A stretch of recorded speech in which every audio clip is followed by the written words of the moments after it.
ఓం నమ శివాయ, ఓం నమ శివాయ, ఓం నమ శివాయ. ప్రపంచ శైవ క్షేత్రాలన్నీ ఈరోజు ఓం నమ శివాయ మహాశివనామ స్మరణతో మారిమోగిపోతున్నాయి. ఈరోజు మహాశివరాత్రి పర్వదినం సందర్భంగా మనం ఉన్నాం శ్రీశైల మహా పుణ్యక్షేత్రంలో ఉన్నాం. ఇదే శ్రీ మల్లికార్జున జ్యోతిర్లింగ బ్రహ్మరాంబ శక్తిపీఠ స్వరూపంగా వెలిసిన శ్రీశైల పుణ్యక్షేత్రం. ఇక్కడే ఈశ్వరుడు మల్లికార్జున స్వామిగా వెలిసాడు, జ్యోతిర్లింగ రూపంలో వెలిసాడు. అమ్మవారు భ్రమరి రూపంలో శక్తిపీఠంగా వెలిసారు. శక్తిపీఠం జ్యోతిర్లింగం కలిసిన మహాపుణ్యక్షేత్రం దగ్గర మనం ఉన్నాం.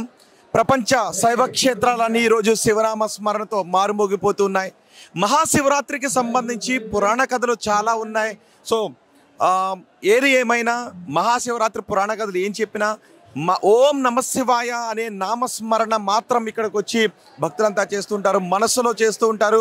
శివస్వాములు తమ మాల ధరించి ఇక్కడికి ఓం నమశివాయ అంటూ శివుణ్ణి దర్శించడానికి వెళ్తున్న దృశ్యాలు కూడా మనం ఆ టీవీ స్క్రీన్ పైన చూస్తున్నాం. ఈ ఒక్కసారి ఇటు మనం కెమెరాని ఇటు ప్యాన్ చేద్దాం. ఫస్ట్ ఇక్కడ చూడండి, సాధారణ భక్తులందరినీ కూడా ఇక్కడ నుంచి లోపలికి ఎలా చేస్తున్నారు. సాధారణ భక్తులు కొన్ని గంటలుగా ఈరోజు శివరాత్రి మహాపర్వదినం రోజు శివుని దర్శించాలి అని ఎంతో భక్తి శ్రద్ధలతో వచ్చారు. ఇందులో చాలామంది కాలినడకన కూడా వచ్చారు. కాలినడకన ఈ పుణ్యక్షేత్రానికి వచ్చి శివుణ్ణి దర్శించుకోవటానికి ఎంతోమంది వస్తున్నారు. అని స్వాములు కూడా, శివమాల ధరించిన స్వాములు కూడా చిన్నపిల్లలతో సహా ఇక్కడికి వస్తున్న దృశ్యాలు చూస్తున్నాం. ఒక్కసారి మీరు చూడండి, నేను చూపిస్తున్నాను. అందరూ కూడా జ్యోతిర్లింగానికి వెళ్ళి దర్శనం చేసుకోవడానికి అవకాశం లేని వాళ్ళు పంచారామాలకు వెళ్తారు. పంచారామాల్లో దర్శనం చేసుకోవడానికి, అంటే వాటికి దూరంగా ఉన్న వాళ్ళు పంచభూతాత్మక లింగాలు వెలిసిన క్షేత్రాల దగ్గరికి వెళ్తున్నారు. ఇలా ఊళ్ళో ఉండే శివాలయాలు కూడా కిక్కిరిసిపోతున్న సందర్భమే మనకు కనిపిస్తుంది. ఒకసారి చూడండి లోపల, అదే ధ్వజస్తంభం, మహాశివుని ధ్వజస్తంభాన్ని ఇప్పుడు మీరు చూస్తున్నారు. నిజానికి మహాశివరాత్రి రోజు ఏం చేస్తే మహాపుణ్యం వస్తుందని చాలా మంది అంటూ ఉంటారు కదా. ఏం చేస్తే పుణ్యం వస్తుందంటే మహాశివరాత్రి రోజనే కాదు, ఏ రోజైనా ఓం నమశివాయ అనే పంచాక్షరిని జపిస్తే మహాపాపాలన్నీ కూడా పోతాయి. తెలియకో చేసినటువంటి పాపాలు పోతాయి అని చెప్తూ ఉన్నారు. మహాశివరాత్రి రోజు మాత్రం ఓం నమశివాయ అంటూ ఆ పరమశివునికి కొంచెం జలాన్ని, ఇంత జలాన్ని పరమశివుడి మీద అభిషేకం చేస్తే పరమశివుడు పరవశించిపోతాడు అని భక్తులు చెప్తున్నారు. ఒకసారి ఇక్కడ ఉన్న పోలీస్ అధికారులతో మనం మాట్లాడుతూ, ఒకసారి అటు చూడండి, మరొకసారి నేను చూపిస్తున్నాను. అదే మహాధ్వజస్తంభాన్ని ఇప్పుడు మీరు చూస్తున్నారు. ఆర్టీవీ స్క్రీన్ పైన ఇప్పుడు మీరు ధ్వజస్తంభాన్ని చూస్తున్నారు. ఆ ధ్వజస్తంభం నుంచి కొంచెం మనకి ముందుకు వెళితే నందీశ్వరుడు కనిపిస్తాడు. ఆ నంది నుంచి ఇంకొంచెం ముందుకు వెళితే మహాశివుడు మల్లికార్జునుడిగా ఇక్కడ కొలువై ఉన్నాడు. ఇది జ్యోతిర్లింగ 12 జ్యోతిర్లింగాలలో ఈ జ్యోతిర్లింగం ఒకటి విశిష్టమైనటువంటి జ్యోతిర్లింగం. ఇక్కడికి ఈరోజు లక్షలాది మంది భక్తులు ఇక్కడికి వచ్చారు.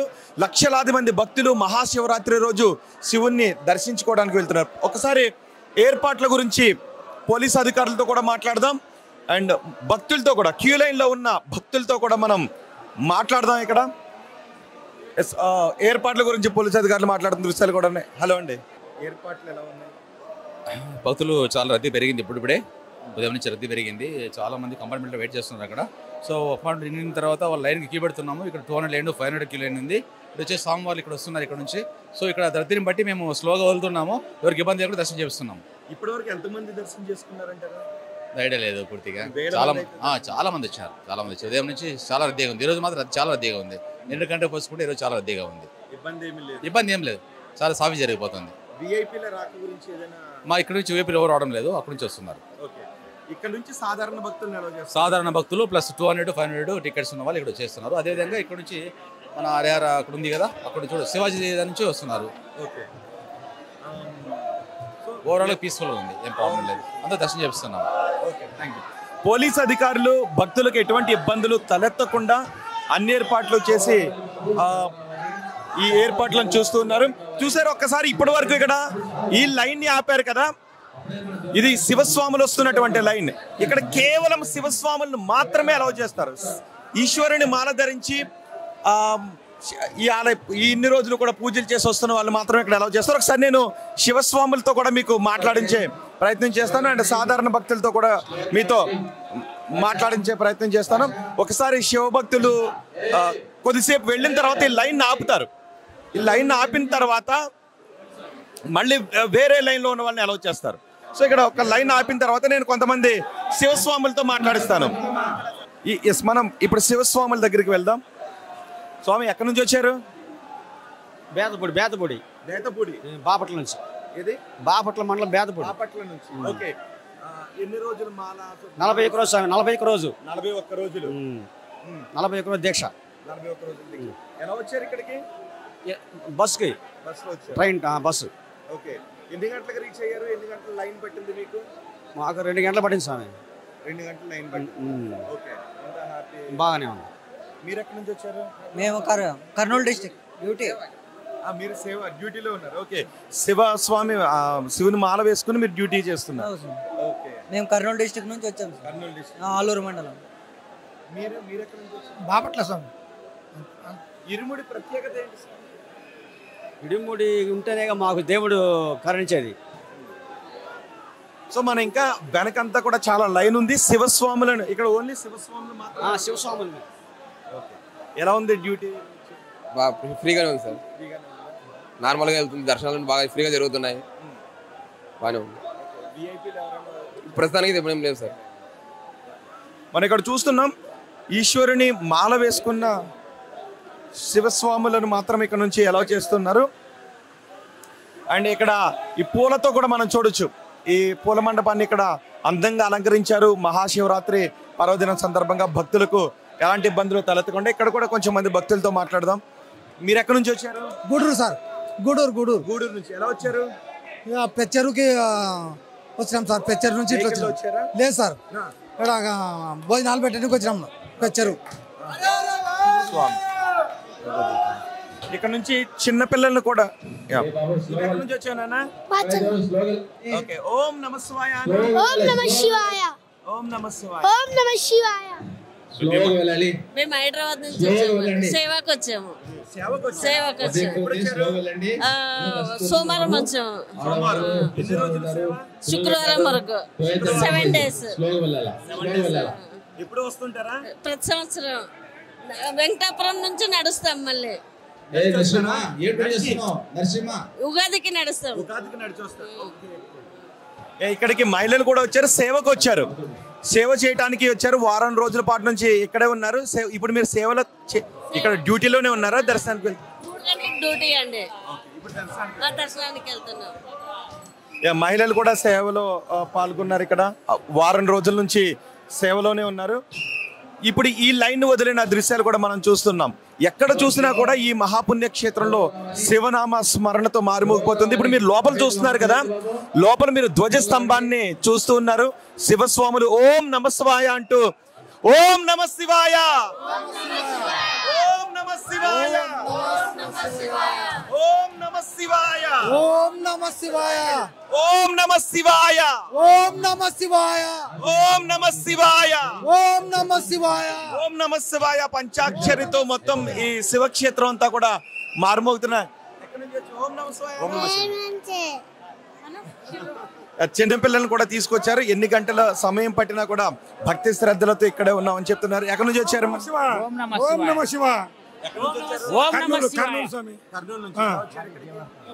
వచ్చాము స్వామి. అవును, కాలినడకన నడిచి వచ్చారు. అవును. ఎన్ని కిలోమీటర్లు పట్టింది? 45 కిలోమీటర్లు. 45 కిలోమీటర్లు నడిచి వచ్చారు. అవునండి. ఎంత టైం పట్టింది? అక్కడ 4 గంటలు. నైట్ 3 గంటల నుండి మొదలు పెట్టాము. నైట్ ఒక మధ్యలో పండుకున్నాము. మళ్ళీ ఉదయం లేచాము 3 గంటలకి. మళ్ళీ ఇక్కడికి 9 గంటలకు ముట్టాము. అంతే అండి. లైన్లో ఇప్పుడు వచ్చామండి. లైన్లకి పొద్దున 4 అనుకున్నామండి. 4 ఉన్నాము లైన్లో. ఇప్పుడు ఈ టైం సార్ బాగుందండి.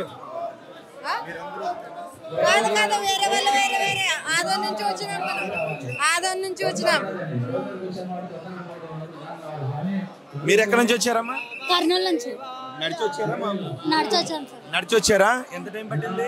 మాకు 2 days పట్టింది సార్. 2 days పట్టింది. కర్ణాటక నుంచి వచ్చాను. నడుచుకుంటా వెంకటాపురం నుంచి నడుచుకుంటా వచ్చాను. మన ఇక్కడ భక్తులందరూ కూడా చూస్తూ ఉన్నారు.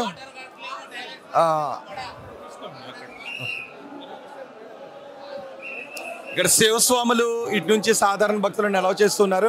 ఒకసారి అందరు భక్తులు కూడా లోపలికి వెళ్తున్న దృశ్యాలు మనం చూస్తున్నాం. కొంతమంది కర్ణాటక నుంచి కూడా ఇక్కడికి నడిచి వస్తూ ఉన్న వాళ్ళు ఉన్నారు. ఈ మహాశివరాత్రి పర్వదినం సందర్భంగా మహాశివుణ్ణి కనులారా దర్శనం చేసుకోవాలి అని, చేతులెత్తి మొక్కాలి అని వాళ్ళు ఓం నమఃశివాయ అనే మహామంత్రాన్ని మనపూర్వకంగా భక్తితో గట్టిగా పలకాలని ఎంతో భక్తి శ్రద్ధలతో ఇక్కడికి వచ్చి చూడండి. ఒకసారి ఎక్కడ చూసినా ఓం నమఃశివాయ అనే మహా నామం మాత్రమే, నామస్మరణ మాత్రమే మనకి వినిపిస్తూ ఉంది. ఇక్కడ ఏ చెట్టులో చూసినా, ఏ పువ్వులో చూసినా, ఇక్కడ ప్రకృతిలో ఏ మూల చూసినా కూడా మహాశివుని ప్రతిరూపమే కనిపిస్తుంది అని ఇక్కడున్న భక్తులందరూ కూడా చెప్తున్నారు. సాయంత్రం లింగోద్భవం ఉంటుంది. సాయంత్రం లింగోద్భవమే ప్రధానమైనటువంటి ఘట్టం. లింగోద్భవం తర్వాత పాగాలంకరణ ఉంటుంది. పాగాలంకరణ తర్వాత కళ్యాణోత్సవం జరుగుతుంది. ఆ కళ్యాణోత్సవాన్ని, లింగోద్భవాన్ని, పాగాలంకరణని ఇక్కడ వీక్షించాలి అని భక్తులు, లక్షలాది మంది భక్తులు ఇక్కడికి తరలివచ్చారు. రాష్ట్ర ప్రభుత్వం కూడా అన్ని ఏర్పాట్లు చేసింది. పోలీస్ అధికారులు కూడా ఇక్కడ భక్తులకు ఎటువంటి ఇబ్బందులు తలెత్తకుండా ఏర్పాట్లు చేస్తున్నారు. ఒకసారి మనం ఇటు కూడా వెళ్దాం. ఈ లైన్ కూడా ఎంతవరకు ఉందో నేను మీకు వివరిస్తాను. ఇక్కడ చూడొచ్చు మనం మెడికల్ క్యాంప్ను కూడా ఇక్కడ ఏర్పాటు చేశారు. ఎవరికి ఏదైనా ఒకవేళ ఆరోగ్యకరమైనటువంటి ఇబ్బంది ఏదైనా తలెత్తితే వెంటనే వాళ్ళకి ఫస్ట్ ఎయిడ్ చేయడానికి మెడికల్ క్యాంప్ను కూడా ఇక్కడ ఏర్పాటు చేసిన దృశ్యాలు. లోపలే మెడికల్ క్యాంప్ను కూడా ఏర్పాటు చేశారు. మనం ఇటు వెళ్దాం. చూడండి ఒకసారి. ఇవి ఎందుకు పెట్టారు అంటే ఎండకి భక్తులకి ఇబ్బంది కాకుండా ఉండటం కోసమని వీటిని ఏర్పాటు చేశారు. ఎండకి భక్తులకి ఎటువంటి ఇబ్బంది తలెత్తకుండా ఉండటం కోసం వీటిని ఏర్పాటు చేశారు. మధ్య మధ్యలో అప్పుడప్పుడు వీటిని తడుపుతూ ఉన్నారు, చల్లదనం కోసం తడుపుతూ ఉన్నారు. స్వామి ఎక్కడి నుంచి వచ్చారు? కర్నూలు నుంచి. ఓకే, ఎలా జరిగింది ప్రయాణం? మాలధారణ అంతా ఎలా జరిగింది? బాగా జరిగింది. ఎన్ని రోజులు? 40 రోజులు స్వామి? 42 రోజులు సార్. ఓం నమః శివాయ, ఓం నమః శివాయ, ఓం నమః శివాయ, ఓం నమః శివాయ. గొల్లపల్లి స్వామి, జచ్చల మండల్. ఎలా వచ్చారు ఇక్కడికి? నిన్న వచ్చినాం స్వామి. నిన్న వచ్చారు. మంచి ప్రయాణం మంచిగా అయింది. మంచి బాగానే ఉంది స్వామి. ఓం నమః శివాయ. ఓం నమః శివాయ. కడప డిస్ట్రిక్ట్ పులివెందుల. కడప నుంచి వచ్చారా? స్వామి. ఎంతమంది వచ్చారు? ఎంతమంది? 20-30 మంది వచ్చాం మేము. మంచిగానే చూస్తున్నారు. బాగా మన శివస్వాములు కూడా పద్ధతిగా పాటించుకుంటే క్రమ పద్ధతిగానే క్యూ లైన్ బాగా మంచిగానే 100 మంది వచ్చారా? పర్వాలేదు స్వామి. దేవస్థానం మీరు రాయదుర్గం నుంచి వచ్చినాం స్వామి. పక్క రాష్ట్రాల నుంచి, రాష్ట్రం నలుమూలల నుంచి కూడా ఇక్కడికి శివస్వాములు శివుని మాల ధరించి ఇక్కడికి ఓం నమః శివాయ అంటూ వస్తున్న దృశ్యాలు మనం చూస్తున్నాం. చిన్నపిల్లలు ఇదంతా కూడా శివస్వాములు ఉన్నటువంటి లైనే. ఈ లైన్లో మొత్తం శివస్వాములే ఉన్నారు. ఇదంతా కూడా మా మహిళలు కూడా మాల ధరించినటువంటి మాతలు కూడా మనకి కనిపిస్తున్నారు. అమ్మవారి రూపంలో కనిపిస్తున్నారు. ఓం నమః శివాయ, ఓం నమః శివాయ. నిత్యం వాళ్ళ ఉచ్ఛ్వాస నిశ్వాసలే ఓం నమః శివాయ అనే మహామంత్రంతో చేస్తే ఇక్కడికి వస్తున్నారు. ఇక్కడ వీచే గాలి శబ్దం కూడా ఓం నమః శివాయ. వీచే గాలి శబ్దం కూడా ఓం నమః శివాయ అనే మహామంత్రంగానే వినిపిస్తుంది అని చెప్తున్నారు. ఓకే, ఇది మనకి ఆలయం దగ్గర ఉన్నటువంటి దృశ్యాలు. ఒకసారి మనం టెంపుల్ బయటకు కూడా వెళ్దాం. టెంపుల్ బయట కూడా మనకి కిక్కిరిసిన జనాలే కనిపిస్తున్నారు. ఆ లైన్లో, క్యూ లైన్లో ఇంకా అక్కడ మనం అక్కడికి ముందుకు వెళ్ళినట్లయితే ఆ ప్రాంగణం అంతా కూడా చాలా ఎక్కువగా జనాలు కనిపిస్తూ ఉన్నారు. ఒకసారి మనం బయటకు కూడా వెళ్దాం. బయటకు వెళ్ళిన తర్వాత ఆ బయట ఉన్న జనాలతో కూడా మాట్లాడించే ప్రయత్నం చేస్తాం. చాలామంది వచ్చి అక్కడ కొబ్బరికాయలు కొట్టి దీపారాధన కూడా చేస్తున్నారు. ఎందుకంటే మహాశివునికి దీపారాధన అనేది అత్యంత ప్రాముఖ్యమైనది. ఒక కొబ్బరికాయ కొట్టి మహాశివునికి కొంచెం అభిషేకం చేసి కొన్ని జలాన్ని, పవిత్ర జలాన్ని అభిషేకంగా చేసి మహాశివుడు పరవశించిపోతాడు, భక్తుల కోరికలు తీరుస్తాడని భక్తుల నమ్మకం. చూడండి, ఇదంతా కూడా మనకి ఆలయనే కనిపిస్తుంది. మనం బయటికి వెళ్తే భక్తులతో కూడా మనం మాట్లాడించే ప్రయత్నం చేద్దాం. అండ్ బిలవపత్రం, మహాశివుని దగ్గరికి వచ్చేటప్పుడు మహాశివునికి భక్తితో భక్తులు బిలవపత్రాలు కూడా తీసుకొస్తున్నారు. కొంచెం జలాన్ని శివుడిపై అభిషేకం చేసి ఆ తర్వాత బిలవపత్రాన్ని శివుడిపై ఉంచితే మహాశివుడు పరవశించిపోతాడని చెప్తుంటారు. అండ్ శివుని మహాశివరాత్రి జరుపుకోవడానికి కూడా కారణం ఏంటని పురాణ కథలు చాలా చెప్తూ ఉంటుంటారు. బ్రహ్మదేవుడు బ్రహ్మ విష్ణువు ఇద్దరు కూడా ఎవరు గొప్ప అనే ఒక సంవాదం జరుగుతూ ఉన్నప్పుడు ఈశ్వరుడు లింగంగా ఆవిర్భవించాడు. ఆ తర్వాత ఈ లింగానికి ఆది అంతాన్ని కనుగొనమని చెప్తే బ్రహ్మదేవుడు పై భాగాన్ని చూడటానికి వెళ్తాడు, విష్ణు భగవానుడు కింద భాగాన్ని చూడటానికి వెళ్తాడు. ఇలా జరిగినటువంటి క్రమంలో ఈశ్వరుడు ఉద్భవించినటువంటి ఘటననే లింగోద్భవంగా చెప్తూ ఉంటుంటారు. అలాగే పార్వతీదేవి శివుణ్ణి వివాహం చేసుకోవడానికి ఘోరమైన తపస్సు చేసి ఆ తర్వాత వివాహం చేసుకున్నటువంటి రోజుగా కూడా చెప్తారు. అందుకే ఈరోజు పాగాలంకరణ తర్వాత అంటే లింగోద్భవం తర్వాత పాగాలంకరణ ఉంటుంది. పాగాలంకరణ తర్వాత కళ్యాణ మహోత్సవం కూడా ఉంటుంది. సో మొత్తానికి చూస్తున్నారా, అదే మహాధ్వజస్తంభాన్ని మీరు చూసినా ఎంతో పుణ్యం కలుగుతుందని చెప్తున్నారు. భక్తులు ఇటు నుంచి ఈ ద్వారం నుంచి వెళ్తున్నారు. కొన్ని విఐపి దర్శనాలకు మాత్రం వేరే రూట్ నుంచి వస్తున్నారు. ఒకసారి నేను మిమ్మల్ని బయటికి తీసుకువెళ్తాను. అండ్ మిమ్మల్ని కూడా అడుగుతున్నాను, ఈరోజు మీరు ఏ శైవ క్షేత్రానికి వెళ్ళి మహాశివరాత్రిలో పాల్గొంటున్నారు? మహాశివరాత్రికి శివునికి అభిషేకం చేశారు. ఏ శివాలయానికి వెళ్ళారో మీరు కమెంట్ బాక్స్లో తెలియచేయండి. అండ్ మహాశివరాత్రి గురించిన విశిష్టత గురించి కూడా మీరు కమెంట్ బాక్స్లో తెలియజేసే ప్రయత్నం చేయండి. నేను ఒకసారి బయటికి వెళ్ళిన తర్వాత ఈ శ్రీశైల పుణ్యక్షేత్ర ప్రాంగణాల్లో ఉన్నటువంటి దృశ్యాలన్నీ కూడా నేను మీకు చూపిస్తాను. ఈరోజు మహాశివరాత్రి పర్వదినం. నేను శ్రీశైల మహాపుణ్యక్షేత్రంలో ఉన్నాను. ఈశ్వరుడు ఇక్కడ మల్లికార్జునుడిగా వెలిశాడు, అమ్మవారు భ్రమరాంబికాదేవిగా వెలిశారు. అమ్మవారి శక్తిపీఠం, ఈశ్వరుని జ్యోతిర్లింగ మహాక్షేత్రం రెండూ కలగలిసిన పుణ్యక్షేత్రంలో ఉన్నాను. ఎక్కడ చూసినా శివనామస్మరణ మారుమోగుతూ ఉంది. ఇదే ఆలయ రాజగోపురం ముందే ఉన్నాం. అక్కడే మనకి ధ్వజస్తంభం కనిపిస్తోంది. ఇప్పుడు మీరు ఆలయ శిఖరాన్ని చూస్తున్నారు కదా, ఈ శిఖరాన్ని చూస్తే పునర్జన్మ ఉండదు, పాపాలు నశించిపోతాయని భక్తుల నమ్మకం. అందుకే శిఖర దర్శనాన్ని ఇక్కడికి కొన్ని కిలోమీటర్ల దూరంలో ఉన్న అక్కడి నుంచి శిఖర దర్శనాన్ని ఇక్కడికి చూస్తారు. శిఖర దర్శనం కనబడితే చాలు పుణ్యం సిద్ధించినట్టే, ఈశ్వరుని కటాక్షం లభించినట్టే అని భావిస్తారు. శ్రీశైల పుణ్యక్షేత్రానికి ఎంతో ప్రాముఖ్యత ఉంది, ఎంతో విశిష్టత ఉంది.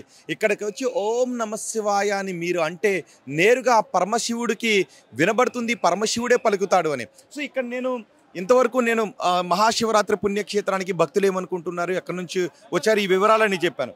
ఇప్పుడు ఈ రాజగోపురం ముందున్నటువంటి ఒక విశిష్టత గురించి నేను మీకు చెప్పబోతున్నాను. అండ్ మిమ్మల్ని కూడా నేను అడుగుతాను. అంటే ఒక్కొక్క లింగం ఇక్కడ శ్రీకృష్ణదేవరాయలు నిర్మించినటువంటి మండపాన్ని ఇప్పుడు నేను మీకు చూపించబోతున్నాను. శ్రీకృష్ణదేవరాయలు నిర్మించిన మహామండపాన్ని చూపించి భక్తుల కోసం సాలు మండపాన్ని నిర్మించారు ఆయన. ఆ మండపాన్ని నిర్మించిన తర్వాత కొన్ని శివలింగాలను కూడా ప్రతిష్ఠించారు. ఇటు కూడా 8 శివలింగాలను ప్రతిష్ఠించారు. ఇప్పుడు మీరు చూస్తున్న ఇదే శ్రీకృష్ణదేవరాయలు నిర్మించిన సాలు మండపం. ఒక్కొక్క శివలింగం గురించి కూడా నేను ఇప్పుడు మీకు చెబుతాను. అండ్ ఒక్కసారి శాసనం గురించి కూడా చెప్తా. సో అంటే నేను ఒక్కసారి ఈ చుట్టూ ఉన్న దృశ్యాలు మీకు చూపించిన తర్వాత అక్కడ ఉన్న శాసనం గురించి కూడా నేను మీకు చెప్తాను. ఇక్కడ మనం ఈ శాసనాన్ని ఒకసారి చదవచ్చు. 1515వ సంవత్సరంలో జూలై 25న ఆ రోజు బుధవారం శ్రీకృష్ణదేవరాయల వారు యాత్రికుల వసతి నిమిత్తం నిర్మించి ప్రారంభించిన సాలు మండపములు ఇవి. శ్రీశైల శాసనం నెంబర్ 57 అని కూడా మనకి ఇక్కడ కనిపిస్తోంది. ఇది సాలు మండపం అంటారు. ఇంకా 1515వ సంవత్సరంలో జూలై 25 ఆ రోజు జూలై 25 బుధవారం నాడు శ్రీకృష్ణదేవరాయలు నిర్మించి ప్రారంభించినటువంటి సాలు మండపం. సో ఇక్కడున్న లింగాలు ఇక్కడికే యాత్రికులు వచ్చిన తర్వాత ఇక్కడే బస చేసేవారు అన్నమాట. మరిన్ని వీడియోస్ కోసం ఛానల్ సబ్స్క్రైబ్ చేయండి. లేటెస్ట్ అప్డేట్స్ కోసం వాట్సాప్ ఛానల్ ఫాలో అవ్వండి. అండ్ లింక్ డిస్క్రిప్షన్ లో ఉంది.